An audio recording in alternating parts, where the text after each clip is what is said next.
Boa noite, pessoal que está entrando. Espero que todo mundo esteja bem. Mais um tema. Espero que tenham gostado. Quem participou da Tati ontem, quem participou, quiser comentar alguma coisa, pode comentar, viu? Que eu achei muito legal. Inclusive, tem duas perguntinhas aqui que a gente fez, né? Que vamos aprofundar mais um pouquinho sobre a temática de ontem, né? Então, hoje CPMS. O pessoal pediu, né? A gente tinha absorção atômica e CPMS. Como nós falamos do ótico semana passada, meu mestre de CP entrou, hein? Fernandão, mas muito bem-vindo, hein? O cara dos títulos, os melhores, gente. O que eu aprendi de CP, ótico e IMS é que esse cara aí, tá? Fernando Vitorino. No Insta agora, Silva_Fernando Vitorino. Esse cara manja. Ai, brigadão, viu, de estar aqui. Espero que esteja tudo bem aí. Bom, primeiramente eu quero começar dando parabéns para todos nós. Né? Hoje é dia do químico e a gente trabalha nesse universo molecular, atômico, que as pessoas convivem todos os dias, né? Tem um pesquisador, tem um dos prêmios Nobel aí que ele fala que tudo é química. 5 ppm de cobre para 0,7 de absorvância. O pessoal fala que um prêmio Nobel, ele fala que tudo é química. E tudo é química, gente. Eu cada vez mais acredito que tudo é química, né? Como tudo é química, a gente recebeu essa vocação de trabalhar com esse universo tão pequenininho que todo mundo convive, né? Que faz tanta... que influencia tanto na nossa vida, né? E nem todo mundo, aliás, quase ninguém imagina com quanta coisa que a gente mexe. Então, eu queria dar os parabéns hoje para todos os químicos que estão aqui prestigiando a gente, tá? Uma das nossas missões é realmente abrir esse canal para a gente conversar e trocar informações, né? Sobre ciência. O que a gente faz aqui na TZF, que a gente está fazendo aqui no Instagram, comentando, promovendo esses temas, é sobre ciência. Enfim, vamos continuar nessa missão, né? Que hoje é um dia que a gente marca uma data aí, né? Bom, vamos começar então? A temática da live hoje vai ser ICP-MS, né? ICP-MS é uma técnica que está tendo uma certa evolução. Eu lembro que quando eu comecei a trabalhar com ICP-MS, eu ouvi falar de ICP-MS, que o Fernandão Vitorino trabalhava na época, foi um cara que me ajudou muito. Tinha um monte de mística em volta, né? Um monte de mística em volta. Principalmente os objetivos na época para o ICP-MS sempre falava-se muito de limite de detecção, né? Havia uma limitação tecnológica, né? Mas conforme foi avançando o tempo e o preço foi baixando, a técnica foi se popularizando. Até o ponto de hoje, você conseguir optar se você quer um ICP ótico, se você quer um ICP-MS, se você precisa dos dois, dependendo da abordagem que você trabalhar no seu laboratório, né? Bom, novamente, os nossos comentários aqui estão à disposição. Conforme vocês tenham dúvidas, a gente vai conversando, a gente vai respondendo, tá? Se nos comentários você achar que não cabe neste momento, por favor, manda um direct pra gente. Sem resposta você não vai ficar, tá? Então vamos começar. A gente lançou uma enquete, como de praxe, e na enquete a gente provoca algumas perguntas que nós vamos usar como roteiro, né? Então, uma das primeiras perguntas que nós fizemos foi: o seu ICP-MS está em um ambiente compartilhado ou um ambiente separado? Pessoal, o que acontece? Essa pergunta é bem pertinente, né? Porque nós temos as duas situações hoje, as duas realidades nos laboratórios, né?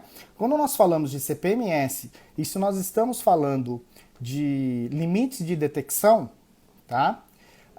É recomendado que ele fique num ambiente separado, tá? Esse ambiente separado visa a gente aproveitar o máximo da técnica, o menos de contaminação que a gente pode ter e aproveitar o máximo de sensibilidade do instrumento. Na época que eu comecei a entender na verdade, comecei a ouvir falar, a grande discussão até é que o ICP-MS teria que ser montado numa sala limpa, ou seja, uma sala classificada, com pressão positiva, isolada, ou numa sala comum. Tem uma série no The History Channel que ele comenta sobre a descoberta do chumbo, a medição do chumbo, né? Nos anos 60, nós temos um pesquisador que, graças a ele, né, ele conseguiu enxergar uma série bem interessante que, apesar de ter uma linguagem mais popular, né, ela impacta diretamente com o ICP-MS, porque por acaso ele utilizou o ICP-MS para fazer a medição do chumbo. Só que ele notou que o ambiente em geral era contaminado com chumbo, né? Nos Estados Unidos tinha uma realidade que, eu não lembro se era catalisador, mas usava chumbo na gasolina, então tinha tudo quanto é ambiente. Na época tinha os brinquedos, que eram os soldadinhos de chumbo. Então você tinha um background muito grande, e ele pediu para fazer uma sala limpa para conseguir medir. Esse chumbo não era só por causa da contaminação ambiente e todos os outros problemas que o chumbo ainda dá, né? Mas com isso também possibilitou estudar os meteoros que caíram na Terra e fazer uma datação, né, desse mundo, desde quando que veio. E no meio desse episódio eles agradecem ao Faraday, né? Então tem toda uma lógica, né? Tem toda uma situação justamente para falar sobre a contaminação do ambiente nesses equipamentos, tá? Fábio, então você recomenda que o ICP-MS fique num ambiente separado? Sim, eu recomendo. Justamente para a gente ter o controle do branco da sala. Se você tiver um ambiente contaminado, um branco de ambiente mais alto do que o que você quer determinar, que é partes por bilhão, partes por trilhão, né? Que a ideia do ICP-MS é a gente trabalhar com ppb, ppt e... Essa eu tô pegando emprestado, hein, Vitorino? PQP. Acredite ou não, o ICP-MS também consegue pegar partes por quadrilhão. Só que depende de uma série de situações, tá? Normalmente o equipamento dimensionado para isso trabalha com análise de silício, pureza de silício para microchip, né? Aquelas propagandas antigas da Intel, que todo mundo com roupa de astronauta, né? É justamente por causa dessa contaminação de fora. Hoje, nos laboratórios ambientais, ele precisa estar num ambiente limpo e separado. Então, a gente recomenda, sim, que ele fique separado, num ambiente separado. Existem até algumas situações que o pessoal trabalha com um fluxo laminar, né? Em cima do ICP-MS para diminuir mais ainda esse background do ambiente, tá? Os equipamentos que estão compartilhados, dependendo aonde eles estão compartilhados e com quem eles estão compartilhados, vocês vão começar a notar, dependendo do limite que for pegar, o seu objetivo de LQ, vocês vão começar a notar que o material desses outros equipamentos que são construídos, às vezes, em algumas situações, contaminam e levantam o meu sinal de fundo estruturado, certo? Ou seja, levantam o meu background, dificultando eu conseguir determinar concentrações muito baixas, tá?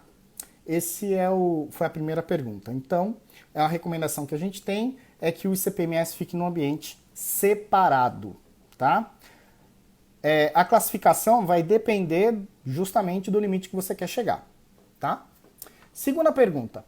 Qual tipo de técnica para eliminar interferentes poliatômicos você utiliza?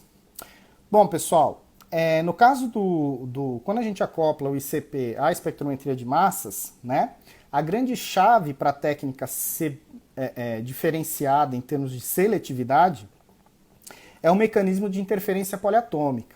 Tem alguns átomos, né, que eles tendem a formar elementos com mais que 2, né, de 2 a mais. Enfim, formar um poliátomo depois que ele é ionizado, depois que ele passa pelo processo de atomização do plasma. E aí, esse poliátomo pode ter a mesma massa que um átomo único, que um elemento único, tá? Para a gente não ter esse problema de medição e manter a seletividade, a gente usa justamente uma cela de colisão ou reação, né? Nós temos isso, a gente usa um gás para eliminar esse interferente poliatômico.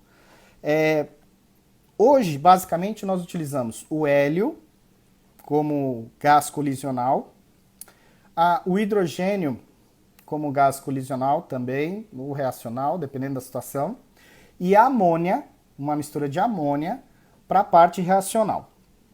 Dos fabricantes que nós temos hoje, há propostas distintas para cada tipo de técnica, tá? Para cada tipo de mercado, por exemplo. O que eu pude notar nas implementações que nós fazemos, nos métodos que nós fazemos, até agora, você utilizar o hélio, que seria comum para todos, né? Para os desafios analíticos que a gente tem nas normativas, já atendem muito bem, inclusive para a parte farmacêutica, né? Então, você garantindo lá que não tem interferente poliatômico, que você está mantendo a seletividade já com hélio na parte colisional, já atende bastante, muitas aplicações, tá? Eu sei que às vezes os fabricantes e fornecedores vão para a discussão, meu tem reacional, meu tem colisional, mas no fundo, gente, a parte reacional é excelente, a gente não pode descartar, né? Tem a sua aplicação específica, tá? Então, o que acontece? Dependendo da abordagem que você for fazer na sua amostra, dependendo da abordagem que você precisa no seu método, tá? Avalie bem, porque o colisional, o basicão, digamos assim, a forma de eliminar os poliátomos com hélio colisional já atendem ambiental, farmacêutico, enfim. Alimentos também, mas, por exemplo, alimentos, dependendo como for a abordagem de preparo, etc, etc, reacional pode ter alguma aplicação específica, tá? Tudo bem? Aqui a gente tem bem distinto, né? Tá bem dividido entre colisional e reacional. Terceira pergunta. Você utiliza amostrador automático em seu ICP-MS? Quando você compra, quando você vem da absorção atômica, né, não tem-se uma cultura de amostrador automático.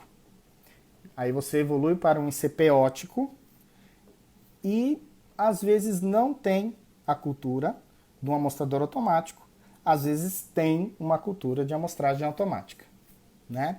O que acontece? No caso do ICP-MS, é super importante e super efetivo, eficiente, você trabalhar com amostragem automática, tá? É uma recomendação bem interessante. Mesmo porque, por exemplo, a maioria dos amostradores automáticos permitem você colocar uma capa de proteção, um sistema de exaustão individual, né? Onde você preserva, dependendo dos limites que a gente for trabalhar, você acaba preservando as suas amostras, preservando o problema de contaminação externa com as amostras, tá? Então, no caso aqui, a maioria usa amostrador automático. Se vocês forem adquirir um ICP-MS, eu recomendo fortemente o amostrador automático, tá? O ICP eu também recomendo, né? Mas ainda em algumas situações o pessoal consegue... Na verdade, eu recomendo para todos os equipamentos, viu, gente? Porque permite você programar e o analista ter tempo de fazer outras coisas, porque tem bastante coisa na rotina do laboratório, né? Mas em termos de cultura, o que a gente enxerga, né? Se você puder já adquirir o seu ICP-MS ou o seu ótico com amostragem automática, muito melhor. Bom, quarta pergunta que nós fizemos, só lembrando, novamente, conforme, se alguém tiver dúvida, se alguém está adquirindo um equipamento como esse, se alguém está pensando em adquirir um instrumento com essa técnica, por favor, pode perguntar aqui nos comentários, tá? A quarta pergunta que nós fizemos é: você utiliza o padrão interno para as suas análises por ICP-MS? Fiquei muito feliz. A maioria utiliza. Gente, vamos lá. Ontem nós tivemos uma live que abordava exatamente esse tema e o tema da próxima pergunta. O padrão interno na técnica de plasma, ou na técnica de plasma acoplada a massas, em espectrometria de massas principalmente, que passa, né, o nosso composto passa por uma interface, ele acaba ajudando muito. A ideia do padrão interno é melhorar a precisão do seu método. Tá? Precisão do seu método. Quando a gente fala de precisão do método, eu estou controlando o equipamento.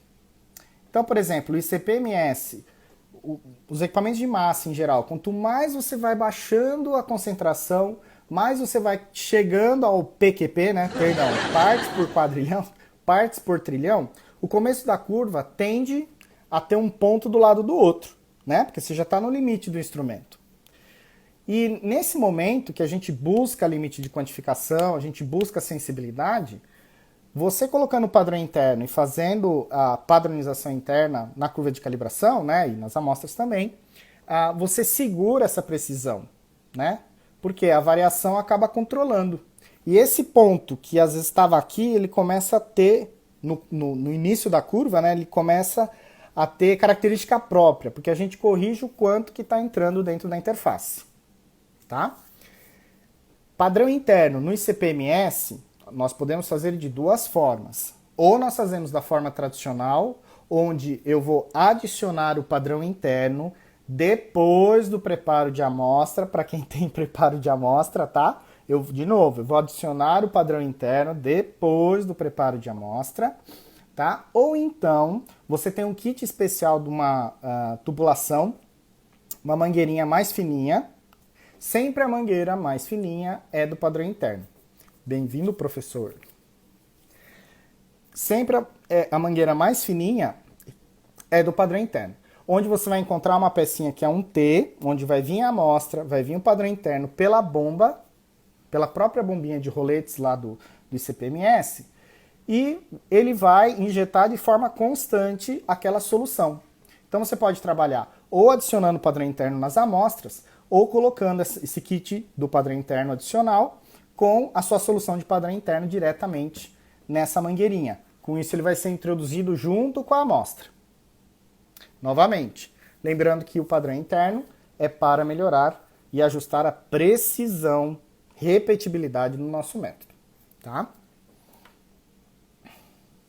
Quinta pergunta. Você utiliza surrogate? Aí nós vamos entrar em terminologias, né? Quando a gente vai para a parte ambiental, a gente chama surrogate. Quando a gente vai para a parte farmacêutica, acaba também levando o nome de padrão interno. Só que eu preciso entender aonde eu tenho que colocar. Quando a gente vai para a parte de alimentos, também tem-se o nome de padrão interno, né? Então, o que acontece? A ideia de você adicionar o surrogate, né, eu tenho dois controles na minha análise, né? Eu tenho que controlar a repetibilidade, né? E eu tenho que controlar a exatidão, certo? O surrogate, ele controla o quanto que eu recuperei. Ou seja, um controle, eu controlo o meu instrumento para dentro, da bombinha, né? Da forma de aspiração do sistema para dentro, e o outro conjunto de padrões, que não podem ser o mesmo, como a Tati falou ontem, tem curva de calibração para ele também, né? Esse outro conjunto de padrões, ele começa lá no começo do processo.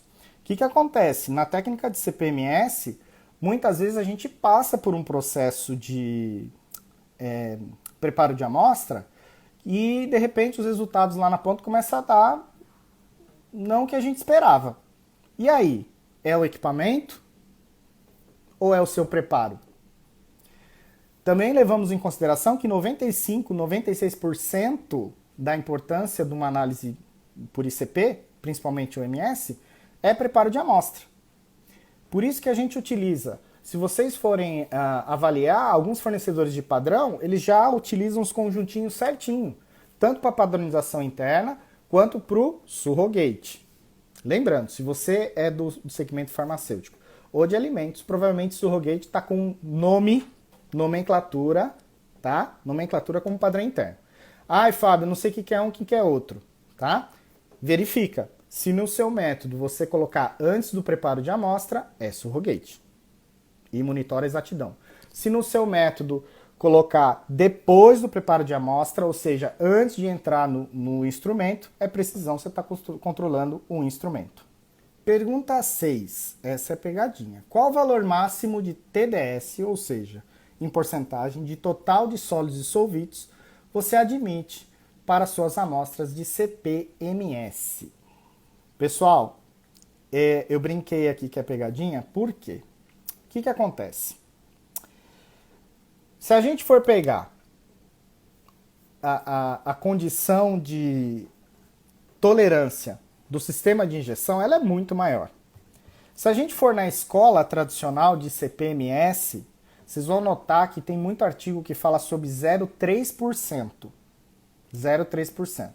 Obviamente, quanto menos sólidos totais dissolvidos, né, mais a durabilidade do instrumento, menos problema de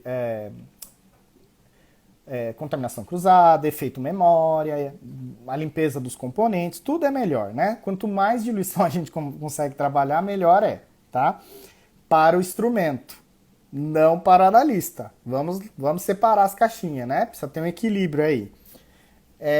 Então, o que acontece? Na escola raiz, a gente fala muito de 0,3%, porque depende de interface, sistema de nebulização, etc. O que acontece é que os fabricantes, os fornecedores, começaram a melhorar esse sistema, tá? Hoje, chega-se a uma concentração, tem um que chega a 10, 15%, só que alto lá. Se você for fazer a amostra e não tiver jeito, né, de fazer o cálculo, a gente tenta fazer 0,3, porque a gente tem carinho com o equipamento, mas de repente é inviável para a abordagem da sua amostra. Então tenta manter em torno de 1%, tá? Acima disso, nós estamos tendo um compromisso.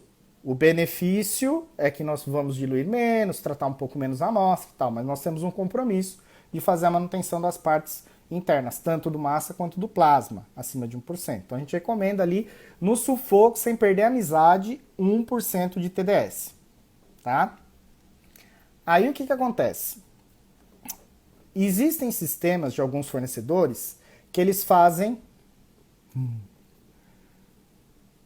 Meu também, Fernandão. Existem, esse aí, o Fernando Vitorino comentou sobre o nebulizador ultrassônico, né? O fornecedor nebulizador ultrassônico, que ele acaba fazendo uma preparação, faz a comunição das gotículas, aquece a amostra. Então, assim, o TDS, ó, mas o que acontece? O TDS na entrada. Não quer dizer que ele entrega os 25%, 20%, 15% de sólidos dissolvidos no plasma. É isso que a gente tem que tomar cuidado. Né? Quando a gente ouve, mas a capacidade é até 25%, até 20% de sólidos dissolvidos. Poxa, legal, a capacidade mas não sem mexer em nada. Então, por exemplo, o nebulizador ultrassônico ajuda um montão, no entanto que, nossa, Fernandão, usava em água do mar. Tem um pessoal que usa água do mar tanto para ICP-OT quanto para MS, tá? Que ajuda muito, imagina a água do mar, tá? Mas existe um outro sistema que faz uma diluição online. Ou seja, deixa eu ver aqui. Sim. Tem alguns sistemas que fazem a diluição online, sem precisar, porque o nebulizador ultrassônico, gente, ele é um módulo que você coloca na frente do equipamento. Ele tem vida própria, tá? Tem vida própria, vidraria própria, tudo próprio, tá? Bom, existem outros sistemas que no caminho da tocha, antes, saindo da câmara, né? Saindo da câmara de nebulização, ele já tem uma introdução de um gás de make-up, um gás auxiliar. E aí ele consegue diluir o aerossol. Teve um fornecedor que ele publicou no LinkedIn uma nota a respeito disso. Tá? Muito legal, muito legal. Então você faz a diluição no aerossol. Então, de novo, você está introduzindo altos teores de TDS, mas não está entregando no plasma a quantidade de altos teores, né? Então, o nebulizador ultrassônico, ele faz toda a comunicação das partículas, né, das gotículas, aquece, faz a névoa, tal, não sei o que. Então, a ideia é segurar o TDS para baixo. Esse sistema também de diluição online, a ideia é você minimizar essa quantidade, tá? Minimizar essa quantidade. Então, gente, vamos ter esse parâmetro, tá? 0,3% com amor, 1% para não perder a amizade, e já sabendo, né, que coisas podem acontecer. Acima disso, ou a gente usa a diluição de aerossol, que é uma técnica bem interessante, online, e é um cabo, né, na verdade, uma tubulação e um arranjo de quartzo a mais, né, é uma solução interessante, tá? Ou nebulizador ultrassônico, e aí dependendo do modelo, tá bom? Esse é o desafio.